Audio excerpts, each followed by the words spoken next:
नहीं भीतर है नहीं बाहर है, न विरक्ति में है ना विलास में है। नहीं भीतर है नहीं बाहर है, न विरक्ति में है ना विलास में है। नहीं आम में है नहीं खास में है, नहीं आम में है नहीं खास में है। यदि प्रेम है तो प्रभु पास में है, यदि प्रेम है तो प्रभु पास में है, यदि प्रेम है तो प्रभु पास में है। श्री वृंदावन धाम में एक साधक थे। पूरा वृंदावन उनको जस साहब करके पुकारता था।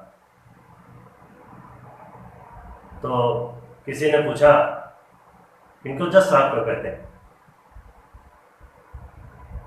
तो लोगों ने बताया ये पहले जज थे। तो साधक कैसे बन गए? तो लोगों ने बताया दक्षिण भारत में किसी जिले के किसी गांव में एक भोला नाम का केवट था, नाव चलाता था। उसके 2 बेटे और 1 बेटी थी। दोनों बेटों की शादी कर दिया। जब बेटी की शादी करनी हुई तो उसने गांव के सेठ से कुछ रुपया ब्याज पर उधार लिया, और उसका एक तकिया कलाम था। जब भी कोई बात होती तो कहता राम जी जाने। किसी भी तरह कोई बात करता आदमी तो कहता राम जी जाने। तो बेटी की शादी जब रुपया ले करके कर दिया उसने, तब विदाई के बाद भोला भोला बच्चों से अपने कि अब तुम लोग कारभार संभालो। अब मैं जो गांव में रघुनाथ जी का मंदिर है वहां पे जाके रहूंगा और रघुनाथ जी की सेवा करूंगा। इतना कहने के बाद भोला जो है वो मंदिर में रघुनाथ जी के जाके रहने लगा। 1.5 साल बच्चों ने पैसा कमाया। उसके बाद एक दिन ले जाकर के पिताजी को दिया और बोले पिताजी, जो बहन की शादी में आपने रुपया उधार लिया था, ये सेठ जी का रुपया ब्याज से ले जाकर के दे दीजिए। भोला पहुंचा सेठ के पास।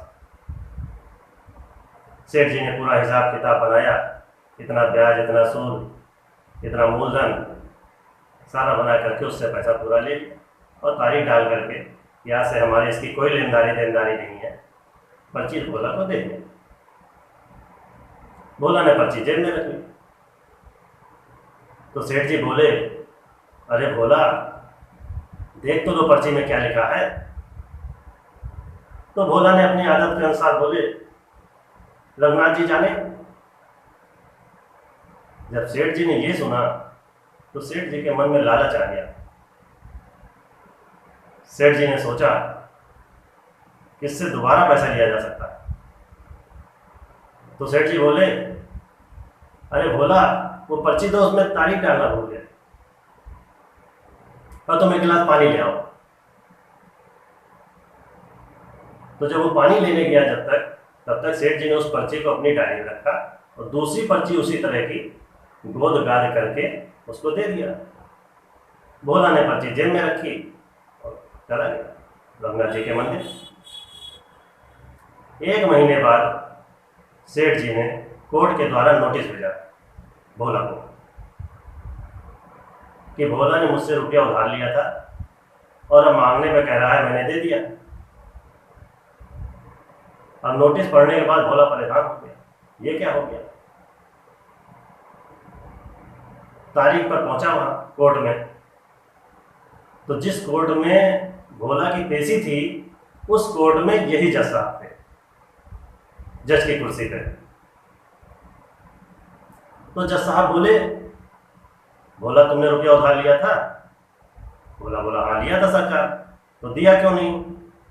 बोले दे दिया सरकार, पाई दिया है। जज साहब बोले कोई प्रमाण है तुम्हारे पास? भोला बोला हाँ है। पर्ची भोला ने जज साहब को दे दी। जज साहब ने देखा पर्ची, बोले ये कोई प्रमाण है? इसमें तो कुछ नहीं लिखा है, ये तो सादा है। भोला ने कहा सेठ जी ने हमें यही दिया था। तो जज साहब बोले इसमें तो कुछ नहीं लिखा, जिस समय तुम पैसा दे रहे थे उस समय कोई और गवाह भी वहां मौजूद था, किसके सामने तुमने पैसा दिया था? क्या और कोई प्रमाण है तुम्हारे पास? भोला बोला हाँ, जब हम पैसा दे रहे थे तो रंगनाथ जी वहीं पे खड़े थे। तो जज साहब ने सोचा रंगनाथ नाम का कोई आदमी होगा, तो अगली तारीख दी जज साहब ने। और भोला चूंकि बहुत गरीब आदमी था, उसकी स्थिति जब को देखते हुए जज साहब ने अपने पास से पैसा लगा करके रघुनाथ के नाम का सम्मन उसके गांव भेज दिया। कोर्ट का चपरासी सम्मन लेकर के गांव पहुंचा। रघुनाथ नाम ढूंढ रहा है, रघुनाथ नाम का कोई आदमी वहां नहीं था। सभी ने कहा इस गांव में पूरे रघुनाथ नाम का कोई भी आदमी नहीं। हाँ, रघुनाथ जी का एक मंदिर है और तुम्हें वहां भोला भी मिल जाएगा जिसके ऊपर ये केस हुआ। चपरासी पहुंचा मंदिर, बाहर पुजारी जी बैठे थे। चपरासी बोला रघुनाथ यहीं रहता है? पुजारी जी बोले हाँ यहीं रहते हैं। तो चपरासी बोला उनके नाम का सम्मन आया है, यहाँ पे दस्तखत कर दो और ये सम्मन ले लो, और ये तारीख है। पुजारी जी ने सम्मन ले लिया और दस्तखत कर दिया। चपरासी दस्तखत करा करके कागज अपना ले गया। उसके बाद पुजारी जी ने भोला से पूछा तुमने रघुनाथ जी का नाम क्यों लिया? तो भोला बोला रघुनाथ जी वहीं पे खड़े थे। उसके बाद पुजारी जी ने रघुनाथ जी के चरणों में सम्मान रख करके कहा धन्य है आप और आपकी लीला। अभी तक तो लोग फूल माला मिठाई वस्त्र आभूषण लेकर के आते थे, आज पहली बार आपके लिए सम्मान आया। उसके बाद जिस दिन तारीख थी, तारीख के एक दिन पहले पुजारी जी ने भोला से कहा भोला तुम आज ही चले जाओ शहर, जिससे समय पर कोर्ट पहुंच जाना। भोला एक दिन पहले निकल गया शहर। जिस दिन दूसरे दिन तारीख थी तो पुजारी जी ने जो सबसे सुंदर वस्त्र था रघुनाथ जी का उसको निकाला और पहनाया, पूजा पाठ किया और बोले प्रभु भोला की रक्षा करना, आपके सिवा उसका इस दुनिया में कोई नहीं और उसका आपके ऊपर भरोसा बहुत है, उसके भरोसे को टूटने मत दीजिएगा प्रभु, और आप भी समय से कोर्ट पहुंच जाइएगा। उसके बाद कोर्ट बैठी। जज साहब ने भोला से पूछा कहाँ है तुम्हारा गवाह? रघुनाथ आए हैं? तो भोला बोला हाँ हाँ यहीं है यहीं है। जज साहब को कुछ समझ में नहीं आया। चपरासी को बोले पुकार लगाओ। तो जो पुकार लगाता है कोर्ट में, उसने पुकार लगाई रघुनाथ हाजिर हो, रघुनाथ हाजिर हो, रघुनाथ हाजिर हो। जैसे ही तीसरी बार पुकार लगाई, एक बूढ़ा आदमी फटी पुरानी धोती लिए, एक हाथ में लाठी, एक हाथ ऊपर करके हाँ हाँ हाँ मैं ही रघुनाथ हूँ, मैं ही रघुनाथ हूँ, दाखिल हुआ कोर्ट में। गया कटघरे में खड़ा हुआ। जज साहब ने पूछा तुम ही रघुनाथ हो? तो बूढ़े ने कहा हाँ मैं ही रघुनाथ हूँ। कसम खाओ गीता पे हाथ रख करके, जो बोलेंगे सच बोलेंगे, सच के सिवा कुछ नहीं कहेंगे। रघुनाथ जी ने कसम खाई, जो बोलेंगे सच बोलेंगे, सच के सिवा कुछ नहीं बोलेंगे। तो रघुनाथ ये बताओ, जज ने पूछा जिस समय रुपया दे रहा था भोला सेठ को, क्या तुम वहां मौजूद थे? तो रघुनाथ जी बोले हाँ सरकार, हम वहीं पे खड़े थे। क्या प्रमाण है इसका? तो बूढ़ा बोला, सरकार आप सेठ जी को यहीं रोकिए और अपने चपरासी को इनके घर भेजिए, जहां पे ये बैठते, जहां इनकी दुकान है उसके पीछे 3 तिजोरी है। जो बीच वाली तिजोरी है उसमें सबसे ऊपर वाला खाना खुलवाइए। ऊपर के खाने में इसने ढेर सारी बही खाते रखे हैं। उन बही खातों में जो 32 नंबर की बही है उसको निकलवाइए। उस 32 नंबर की बही में जो 25 नंबर पन्ना है उसको खुलवाइए। वो पर्ची इस सेठ ने जो पहले रघुनाथ को दी थी अभी भी उसी डायरी में रखी हुई है। जज साहब ने चपरासी भेजा।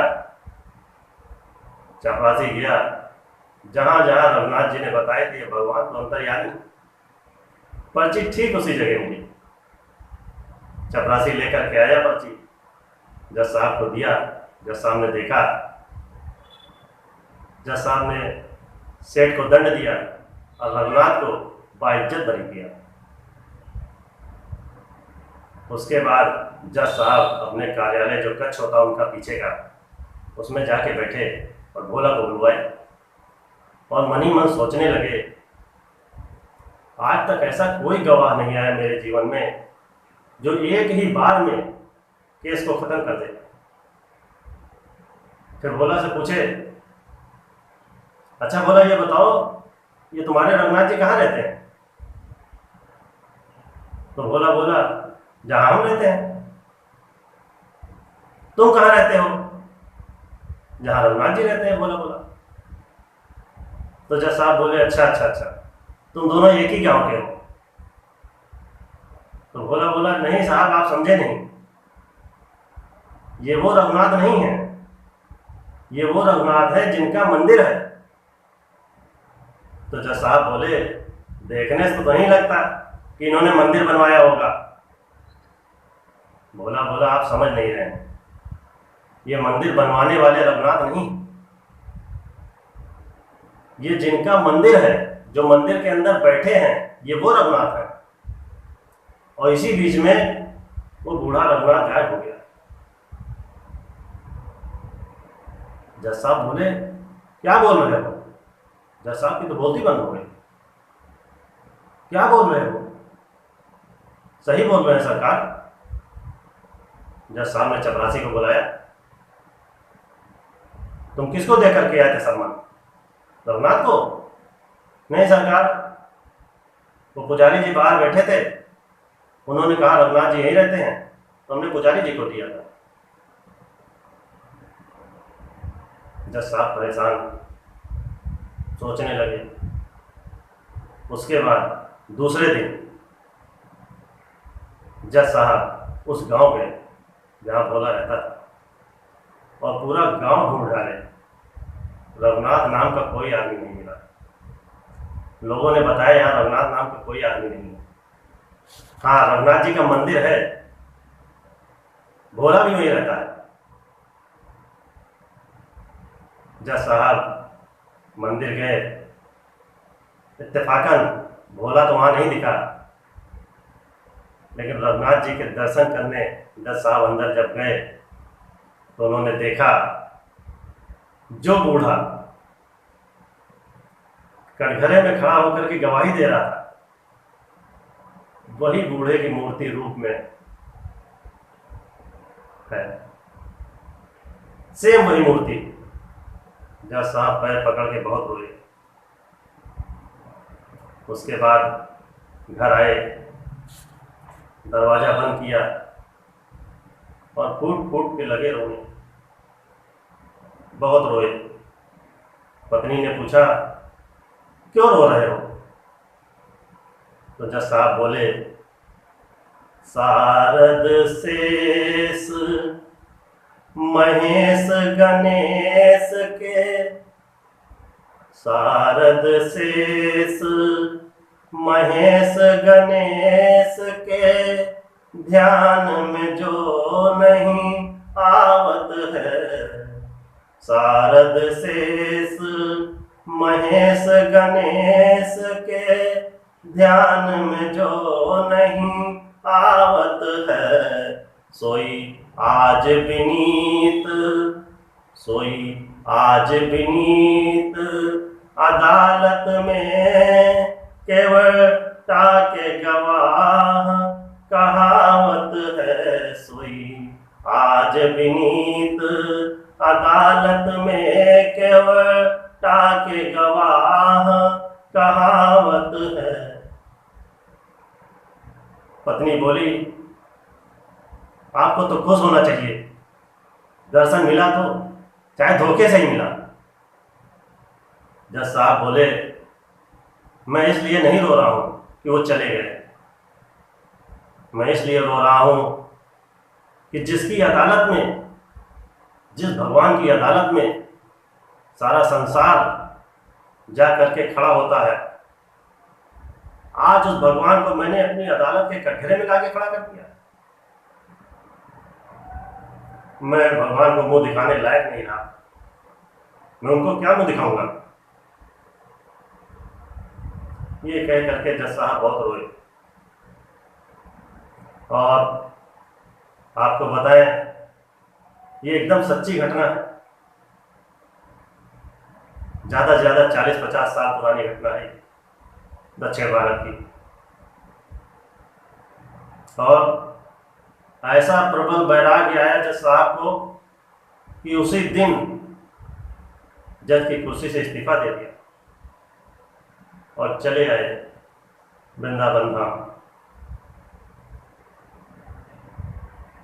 और कहते थे कि अब मैं आज के बाद बैठूंगा नहीं। मैंने भगवान को अपने कटघरे में लाके खड़ा किया, मेरी यही सजा है कि आज के बाद मैं बैठूंगा नहीं, खड़े खड़े ही अपने प्राण का त्याग करूंगा।